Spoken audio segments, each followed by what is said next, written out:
네, 부자들은 경제신문을 읽는다 들어왔습니다. 오늘은 주식명가 MTNW 나인원 박재호 어드바이저와 함께하겠습니다. 안녕하세요. 네, 안녕하세요. 네, 첫 번째로 마켓컬리 이야기 해보겠습니다. 지난달 이 쿠팡 상장으로 관련주들 진짜 거침없이 하이킥을 날렸었는데요. 마켓컬리도 미국 상장의 스타트를 끊었다고 합니다. 골드만삭스와 모건스탠리, JP모건, 주관사 세 곳을 선정해서 연내 상장을 추진하고 있는 건데요. 쿠팡 관련주들과 겹치는 종목들도 많고요. 그 안에서 흥국 F&B나 우양 같은 종목들 빨갛게 상승해주고 있습니다. 계속해서 급등을 해주고 있는 이 흐름 속에서 연속적인 상승까지도 좀 이어갈 수 있을까요? 자, 일단 지금 현재 시점에서 많은 분들이 이제 쿠팡과 견주어서 추가적인 어떤 시세라든지 강한 모습을 기대하셨으리라 생각을 합니다. 어제 정확한 시간으로 보게 된다면 4시 58분자를 기준으로 했을 때 언론에 배포되기 직전에 해당 소식이 시장에 좀 퍼지면서 그 시점부터 사실상 관련 종목군들 그중에서도 대표적으로 흥국 F&B와 같은 종목이 시간에서 상한가를 좀 보여주긴 했었습니다. 다만 좀 아쉬운 부분들은 앞서 앵커님께서 말씀해 준 것과 마찬가지로 마켓커리어 같은 경우에는 수도권을 기준으로 한 어떤 지금까지 어떤 비즈니스 영역을 좀 꼽아봤을 때 사실상 지금 현재 쿠팡과 비교해서 시가총액이 100조 또 그 이상의 어떤 추가적인 상황에 대한 어떤 기대감을 좀 갖는 것은 조금 어렵지 않겠는가라고 좀 정리해서 좀 말씀드릴 수가 있겠고요. 추가적으로 또 한 가지 좀 말씀드리게 된다면은 관련 종목군들 테마 역시 마찬가지로 강한 모습을 충분히 보여줄 수 있었을 것이라는 기대감이 있었지만 그것들 중에서 예를 든다면 흥국 F&B라든지 또 그와 비슷한 전일 시외에서 상한가를 갔던 종목군들이 오늘 장 초반에 상한가 또는 그에 준하는 어떤 강한 시세를 좀 보여주게 됐다면 전반적으로 테마의 어떤 강세 움직임 또 관련주들의 추가적인 상승까지 기대해 볼 수가 있었을 터인데 현재까지 놓고 봤을 때는 그리 강한 모습이라고 할 수는 없겠습니다. 물론 10% 이상의 정말 말 그대로 VI로 시작을 해가지고 가격 유지를 살짝 보여주고 있지만은 사실상 오늘 시가 가격 부분 내에서 어떤 공방을 좀 보여주고 있기 때문에 포지션을 끌고 나아가는 매매는 다소 좀 어렵겠고 신규 매수 자체도 차라리 오후장까지 보시면서 신중히 좀 고민하시는 것이 좋지 않겠는가라고 좀 정리해 줄 수가 있겠습니다. 네, 마켓컬리 관련주 지금 따라붙기 좀 어려운 자리라는 말씀을 해주고 계신데요. 그러면 위원님, 유통주에 대한 시각이 어떠신지 궁금합니다. 왜냐하면 이 코로나19 피해주에서 현재는 경기회복 수혜주, 대표적인 수혜주로 이름이 거론이 되고 있어서요. 유통주 지금 시점에서 우리 어떻게 바라봐야 될까요? 유통주 좋습니다. 아무래도 지금 현재 코로나19 팬데믹 이후에 정말 많은 곳에서 다양한 어떤 물류 배송 시스템이 정말 크게 확장을 하였고 또 늘어나고 있고요. 지금 현재도 전국 각가지 예를 든다면 경기도 내에서는 수도권 가장 밀접한 대표적인 물류 지역이라고 하는 용인이라든지 또 지역에서 경상도 쪽 지역 그리고 또 전라도 쪽 지역 각각 지역별로 해서 일종의 허브 역할을 할 수 있는 물류 배송 시스템이 현재 구축이 되고 있고 그와 관련된 전산 솔루션이라든지 아니면 실질적으로 수혜주들 한번 눈여겨볼 필요가 있겠고요. 더 나아가서 최근에 많은 분들이 네이버와 신세계의 어떤 협업에 대한 그리고 지분 수합에 대한 이야기를 다들 확인하셨으리라 생각을 합니다.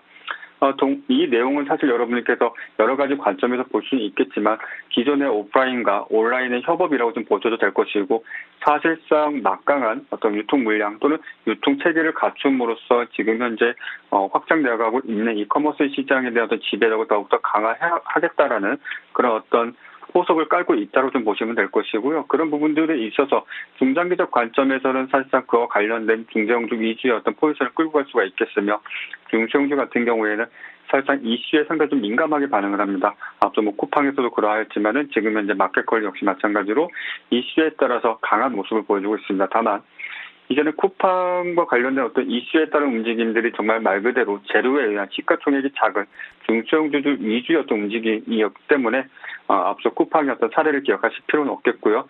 조금 더 긴 포지션으로 가져가시겠다면 코로나19 팬데믹 이후에 앞서 제가 여러 채널을 통해서 금리에 대한 이야기를 좀 말씀드렸는데 지금 현재 금리 어떤 상승이 상당히 불안 요소로 작용하지만 금리 인상과 함께 지금 현재 경기가 회복되고 성장을 하게 된다면 실적주를 봐야 될 것이고 그 실적주 안에는 앞서 앵커님께서 말씀해 주셨던 어떤 유통 관련된 어떤 종목군들, 중대형주들 계속적으로 포지션을 끌고 나가는 매매도 상당히 좋을 것으로 판단됩니다.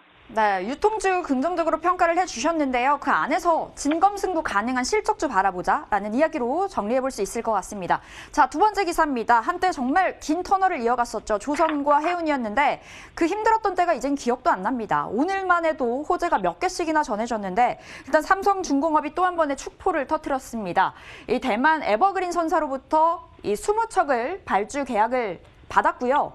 그 규모가 3조 원이라고 알려지고 있습니다. 여기에다가 한국 조선해양도 컨테이너선 5척을 수주했다라는 공시가 오늘 전해졌고요. 이렇게 수주 랠리와 함께 유가 상승, 이에 힘을 받고 있기도 하고 최근 수혜주 운하 사고로 인해서 운임 급등한다. 해운주들도 또 한 차례 상승해주고 있고요. 조선과 해운, 지금 비중 확대 노려봐도 될까요? 일단 삼성중공업을 기준 좀 말씀드리게 된다면은 상당히 좀 많은 분들이 고가권에서 좀 매수를 하신 것으로 보여집니다. 아무래도 이전에 앞선 상승 파동 구간 내에서의 정말 말 그대로 대량의 대형의 어떤 수주 공시가 계속적으로 반복돼서 나오면서 사실상 조선 업종 자체가 강한 상승을 좀 보여줘 왔었는데 전체적인 어떤 시장 파이를 놓고 봤을 때 지금 현재 수주 공시 또는 그와 관련된 뉴스는 사실 파이가 매우 작습니다. 그렇기에 지금 전체적으로 어떤 조선주들의 어떤 추세 전환 또는 추세적인 어떤 상승세를 기대하시기보다는 단기적인 모멘텀으로 인식하시는 것이 좋겠습니다.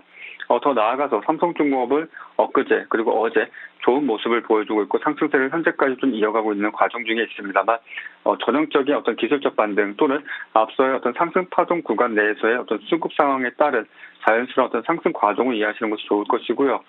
지금 현재 시장에 알려진 뉴스에 의해서 반응하는 주가는 조금은 무리수다라고 좀 정리해드릴 수가 있겠습니다. 네, 조선주, 해운주 이야기 들어봤고요. 이미 너무 고가에 올라탄 사람이 좀 많다고 보십니다. 보수적으로 바라보도록 하겠습니다. 자, 세 번째 기사 열어봅니다. SK텔레콤이 오늘 지배구조 개편 기대감의 급등세를 보여주고 있습니다. SK하이닉스가 독자적인 M&A 전략을 취하기 위해서는 물적보다 인적 분할이 좀 유력한 상황이라고 전해지고 있는데 다시금 SK텔레콤 재평가가 이루어질 거다라는 관점에서 오늘 주가가 상승을 해주고 있는 겁니다.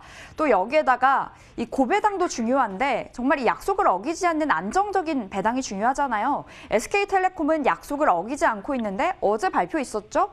이 분기 배당 도입하겠다라는 소식까지도 전해오면서 오늘 주목을 받고 있습니다. SK텔레콤 현재 긍정적으로 좀 평가를 해볼 수 있을까요? 네, 일단 SK텔레콤은 기술적 분석상 정고점을 돌파해주는 어떤 수급과 가격, 거래량 모든 것이 매우 양호하고요. 중장기적 관점에서 보게 된다면 사실상 오늘 종가를 당분간 앞으로 지켜주게 된다면 포지션을 끌고 나아가는 전략도 매우 좋다라고 보여집니다. 그 과정 중에 있어서 지금 현재 어떤 지분 강화 이 부분들은 사실상 정부의 어떤 규제에 의해서 그에 앞서 한보 빨리 움직이는 적이 있는데요. 이 부분 역시 마찬가지로 SK하이닉스와 관련된 어떤 지분을 확대해 나감으로써 어떤 지배력을 강화하겠다라는 부분 앞으로 반도체 섹터는 매우 지속적으로 전 세계적으로 계속적으로 어떤 긍정적인 어떤 신호 그리고 더 나아가서 지금 현재 발생하고 있는 디램이라든지 비메모리까지 포함을 해서 수요량도 막대히 증가하고 있는 과정 중에 있기 때문에 지배력 강화에 있어서는 지금 SK 그룹사의 입장에서는 상당히 좀 긍정적인 신호로 봐야 될 것으로 보여지고 그것 외에도 지금 현재 시중에서 소위 말하는 이제 동학개미 또는 증시로 몰려드는 대량의 어떤 자금력에 의해서인지 정말 많은 곳에서 IPO에 대한 어떤 준비 과정이 일어나고 있습니다. 그동안 항상 소문에 정말 시장 어떤 소문으로서 돌아다녔었던 지금 11번가라든지 그 외 여타 SK 자회사 사실상 IPO에 대한 어떤 가능성이 조금씩 열어지고 있는 상황인데요. 그와 관련된 부분들, 특히 이제 11번가, 그리고 SK텔레콤의 어떤 분사, 인적 분할, 이런 이슈가 조금 더 구체화되게 된다라면은, 상당히 좀 긍정적인 모멘텀으로서 작용할 수 있지 않겠는가라고 좀 정리해 줄 수가 있겠습니다. 네, SK텔레콤 긍정적으로 평가 주셨는데요. 오늘 종가가 지켜지느냐가 관건일 것 같습니다. 종가와 지지력 확보한다면 이 추세 이어갈 거다라는 이야기까지 전해 들었습니다. 자, 이렇게 오늘 주식명가 MTNW 나인원 박재호 어드바이저와 함께했습니다. 말씀 고맙습니다. 감사합니다.